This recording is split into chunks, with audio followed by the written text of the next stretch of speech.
하나님 말씀 누가복음 9장 37절에서 50절까지의 말씀입니다. 우리는 계속해서 누가복음 9장의 말씀을 보고 있습니다. 예수님께서 12제자를 준비시켜서 사역의 현장으로 보내셨는데요. 그 제자들에게 능력과 권세를 주셔서 귀신과 질병을 제압할 수 있도록 하셨습니다.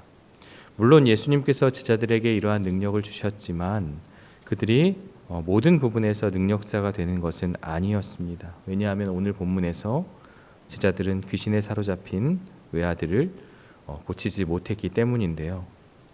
제자들은 하나님의 계획을 알지 못하고 그들은 서로 누가 큰지 경쟁하며 다투었습니다.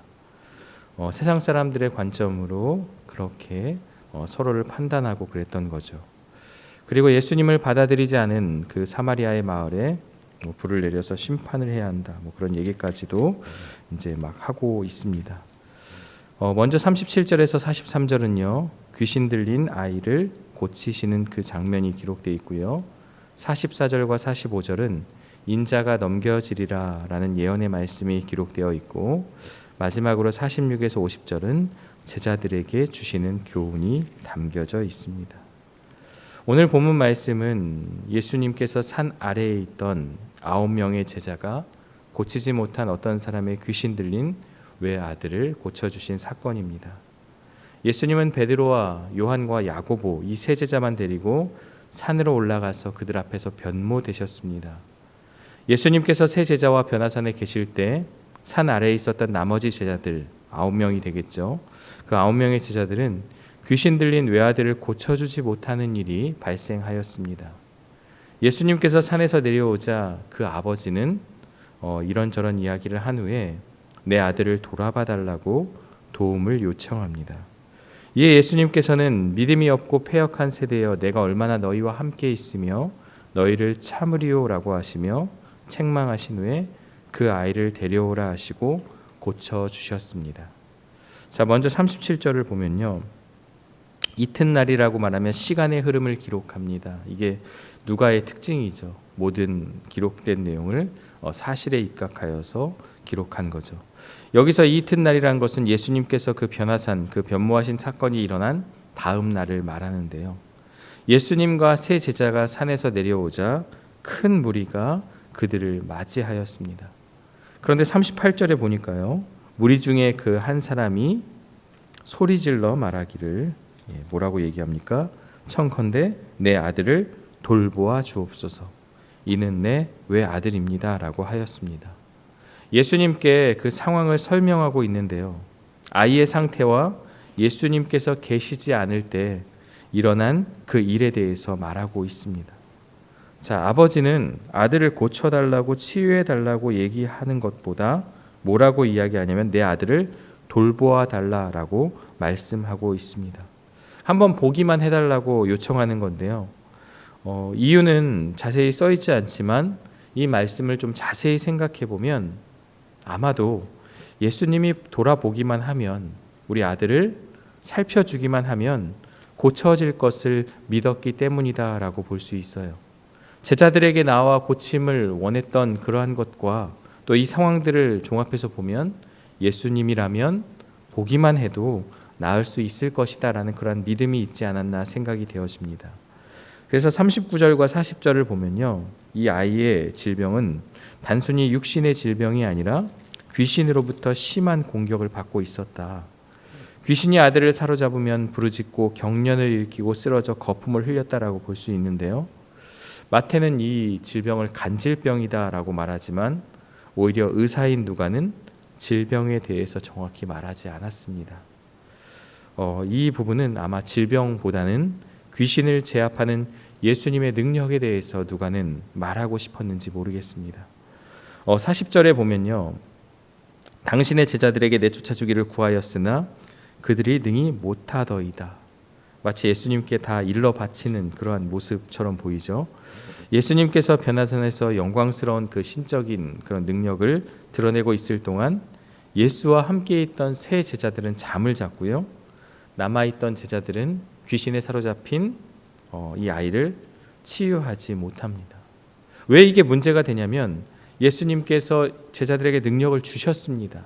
귀신을 제압하고 질병을 고칠 그 능력을 분명히 주셨어요. 그렇다면 이들이 이 일을 하지 못한 것은 단 하나, 이들의 믿음 없음 때문이다라는 거죠.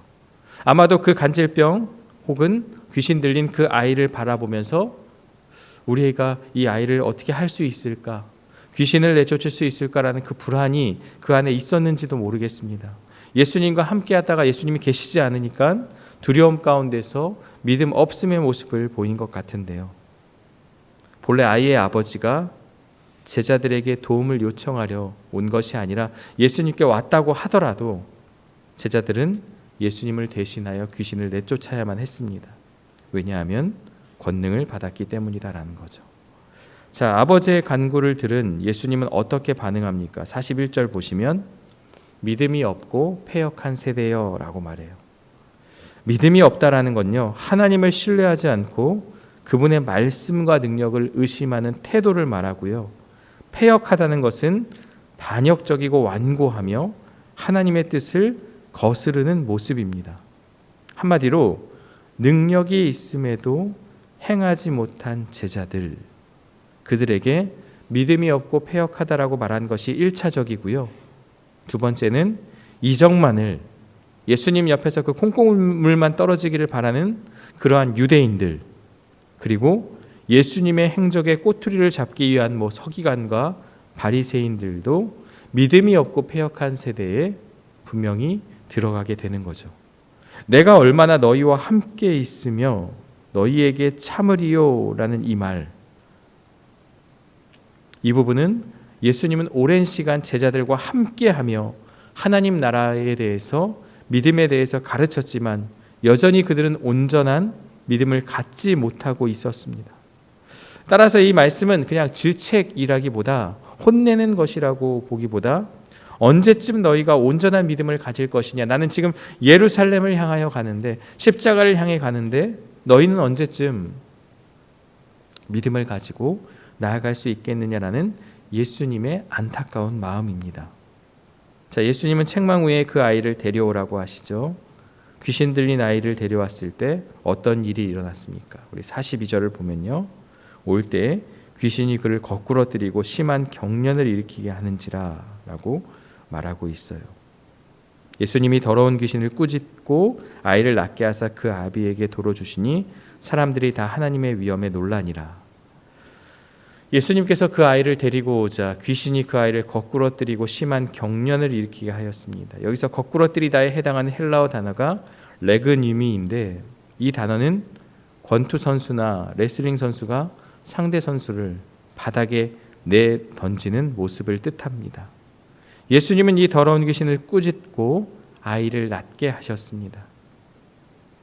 예수님의 한마디에 귀신이 떠나가고 아이가 낫게 되는 놀라운 능력을 목격한 사람들은 그 위엄에 놀랐습니다.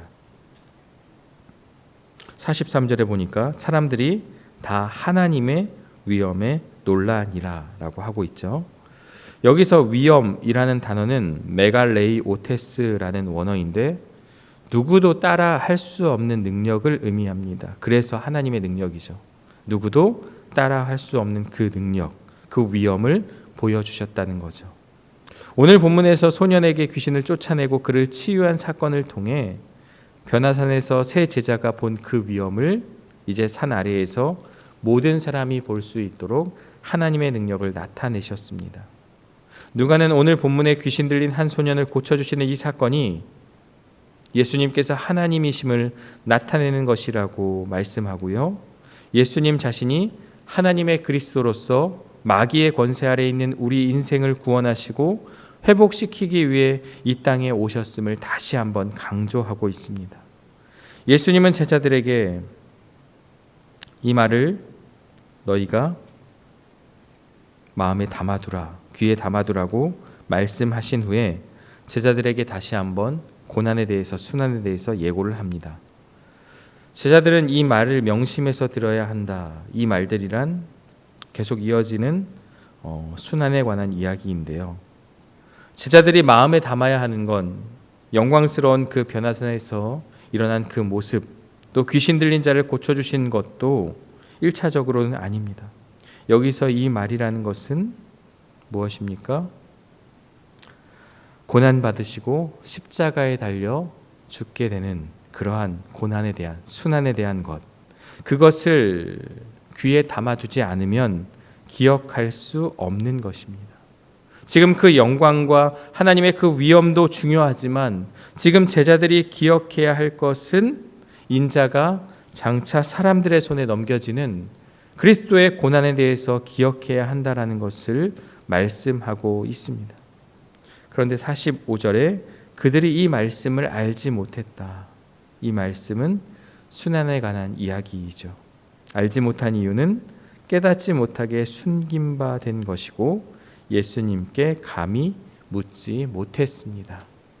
그러나 이 상황을 귀에 담아두라고 말씀하신 이유는 훗날 내가 십자가에 달려 죽게 된 그 이후에 제자로서의 그 사명을 감당해야 할 터인데 순간순간 힘들 때마다 예수님의 십자가와 부활을 기억하라고 예수님께서 말씀 주셨던 겁니다.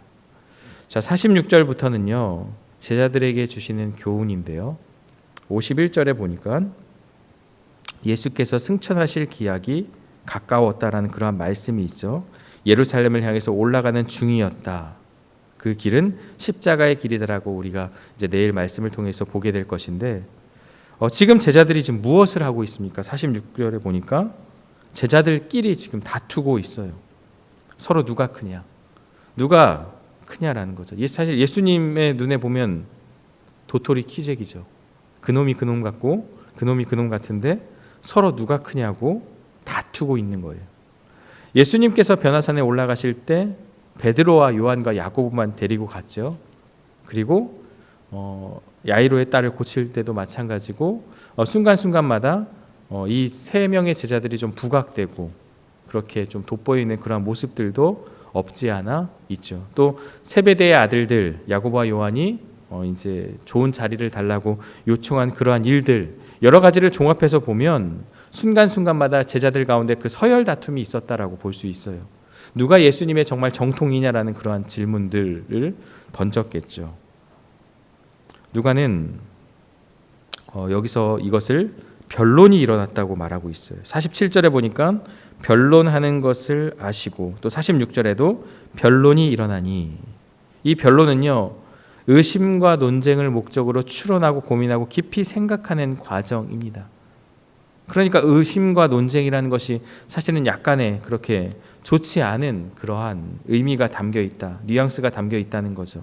그들이 정말 내가 예수님의 참 제자인가, 정말 내가 십자가를 내 마음에 품고 있는가, 정말 내가 하나님 나라를 바라보고 있는가로 서로가 경쟁한 것이 아니라 이 땅 가운데서 이제 예수님께서 어떤 높은 자리에 오르게 되면 누가 국방부 장관이 되고 누가 외무부 장관이 되고 누가 국무총리가 되고 그런 그 자리에 지금 그들은 마음을 쓰고 있다는 거죠. 누가는 하나님의 말씀에 대한 내면의 거부 혹은 저항을 묘사하기 위해서 이 용어를 마음과 연결해서 사용하고 있습니다. 그 마음에 변론하는 것을 아시고 예수님은 그들의 마음을 다 알고 계시죠. 그런데 아이러니하게도 이런 저항은 악인들의 특징이 아니라 의인이라고 생각했던 제자들의 특징입니다. 그리고 이 마음이 이러한 마음을 가진 것은 가장 예수님을 받아들여야 되는 그 유대인들 또 율법을 가르치는 서기관과 바리새인들의 마음이 이런 마음이었다라고 우리에게 말씀하고 있습니다. 예수님은 귀신에 사로잡힌 아이를 고쳐주신 후에 다시 한번 제자들에게 내가 고난을 받고 십자가의 길을 갈 것이라고 말씀하셨습니다. 그리고 제자들에게 이 말을 너희 귀에 담아두라고 분명히 말씀하셨어요. 하지만 제자들은 이 말씀에는 관심이 없습니다.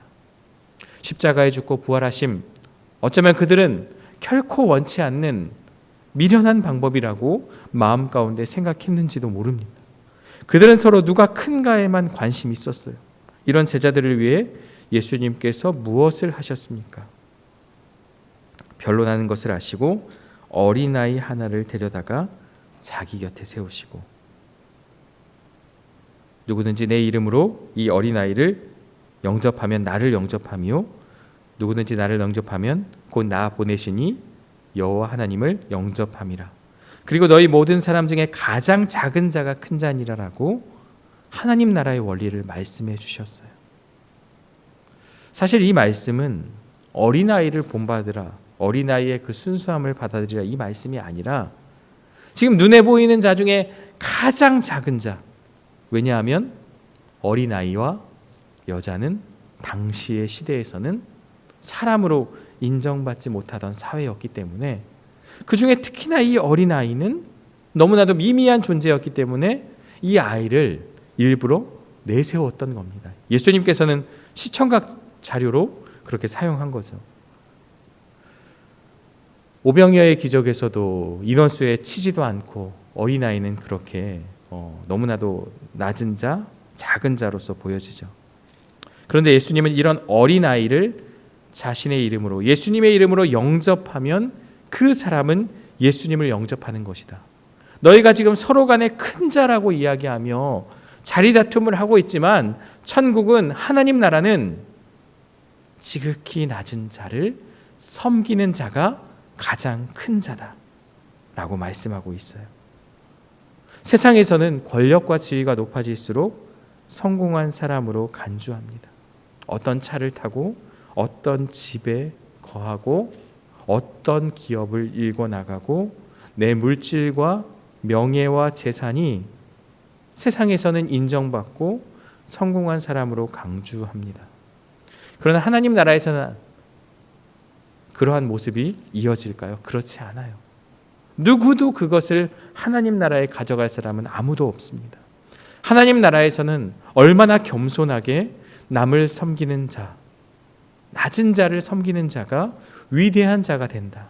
물론 천국에 어떤 그런 경쟁이 있고 어떤 천국에 어떤 등급이 있는 것이 아닙니다. 그러나 우리 예수님께서는 하나님 나라의 그 원리를 말씀하시며 이 땅 가운데서 낮은 자를 섬겨야 한다는 것을 말씀해 주고 있는 것이죠. 왜냐하면 예수님도 십자가의 그 순간, 십자가를 통해서 죽음을 향해 가는 그 순간 가장 낮아지셨을 때 가장 영광스러우셨음을 우리는 기억해야만 합니다. 그리고 49절과 50절을 보면요, 요한이 12제자들을 대변해서 말합니다. 주여, 어떤 사람이 주의 이름으로 귀신을 내쫓는데 우리가 보고 우리와 함께 따르지 아니하므로 금하였습니다 라고 말하고 있어요.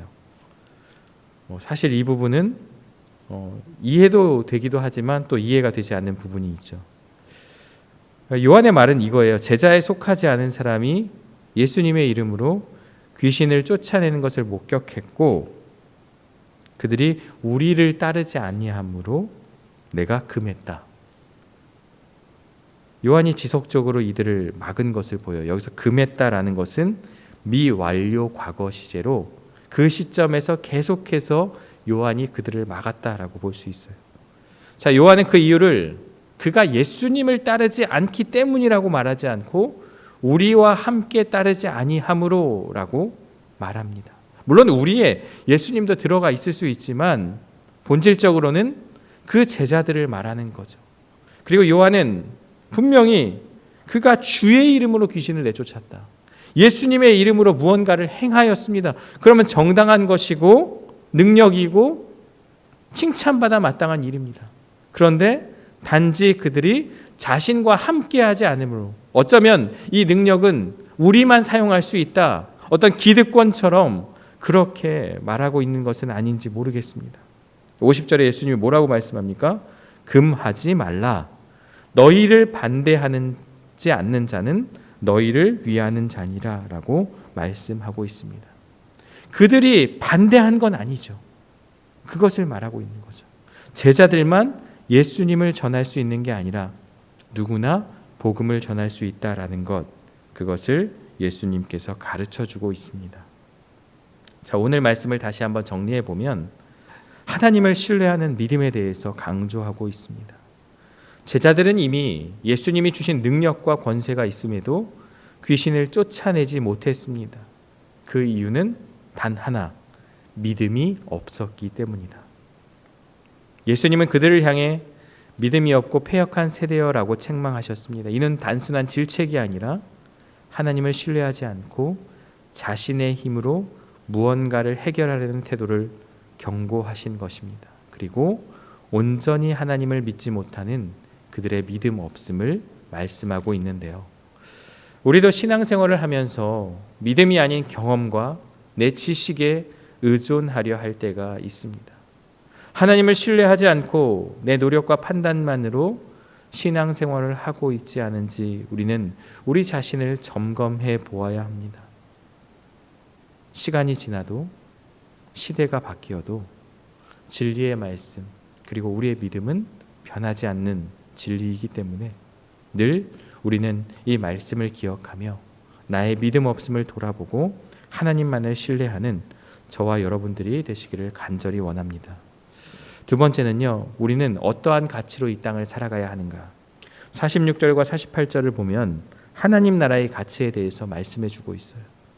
제자들은 예수님과 함께 있으면서도 누가 더 큰가에 집중했습니다. 하지만 예수님은 오히려 너희 중에 가장 작은 자가 큰 자니라. 이 어린아이와 같은 미미하고 정말 낮은 자가 하나님 나라에서는 가장 큰 자다. 이 어린아이를 대접하는, 너희들이 스스로 볼 때 가치 없고 하찮게 여기는 그 사람을 섬기는 자가 하나님 나라에서 인정받는 자다라고 말씀하고 있습니다. 세상과 다른 하나님 나라의 가치를 그들에게 가르쳐 주셨습니다. 그럼 우리는 어떻게 살아야 합니까? 세상의 기준으로 성공을 바라보지 않고 하나님 나라의 가치로 살아야 합니다. 직장과 또 가정과 교회 안에서도 우리가 높아지려는 마음보다 섬기는 자세를 가져야 합니다. 특별하지 않다. 제가 서부중앙교회에 와서 가장 놀란 건 어떤 교역자들도 그렇고 직분자들도 그렇고 특별하지 않다는 거예요.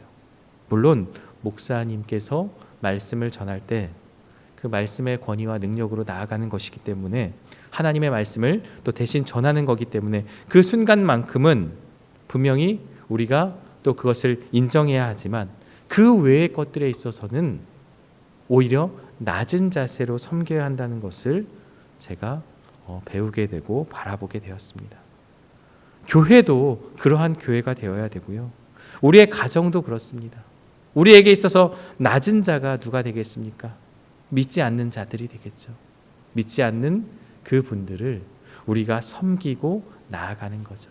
세상에서의 그런 기준과 그런 거로 보는 게 아니라 하나님 나라의 관점으로 보면 멸망의 길로 가는 믿지 않는 자들에게 복음을 전해야 하는 것이고, 직장에서도 마찬가지로 우리가 하나님 나라의 가치로 나아가야 되는 것이죠. 마지막으로는 예수님의 기준으로 판단해야 한다. 제자들은 우리와 함께 하지 않는 자를 배척하려 했습니다. 하지만 예수님은 너희를 반대하지 않는 자는 너희를 위하는 자다라고 말씀하며 책망하셨습니다.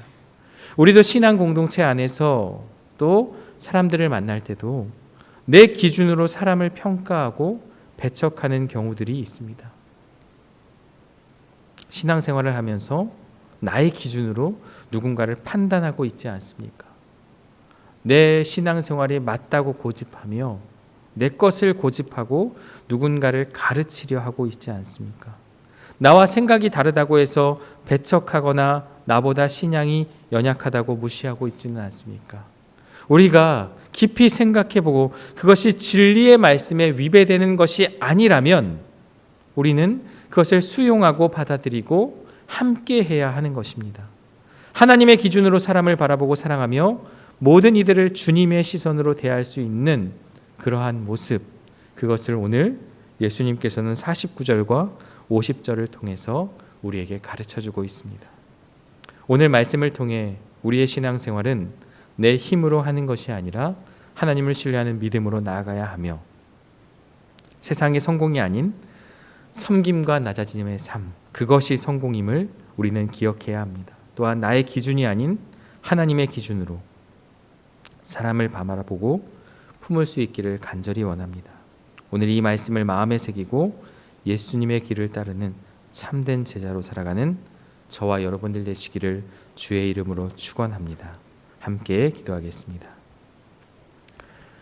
사랑과 은혜의 하나님, 오늘 주시는 그 말씀을 통해 하나님 나라에서는 어떤 자가 가장 큰 자인지를 돌아보게 됩니다.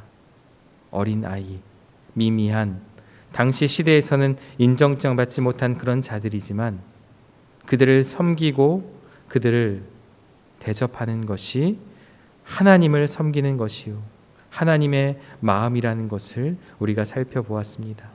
이 땅 가운데서 누가 크냐라고 변론하는 그러한 제자들의 모습과 같이 우리도 이 땅을 살아가고 있지 않은지 돌아보게 하여 주시고, 하나님 나라의 가치를 마음에 품고 믿음의 삶을 살아가는 우리 모두가 되게 하여 주옵소서. 우리의 기준이 아니라 예수님의 기준으로 판단하고 예수님의 기준으로 생각하는 우리의 모습이 되게 하여 주시고, 특별히 우리의 믿음 없음, 하나님을 전적으로 신뢰하고 있지 않은지 돌아보는 우리 모두가 되게 하여 주옵소서. 예수 그리스도의 이름으로 기도드리옵나이다. 아멘.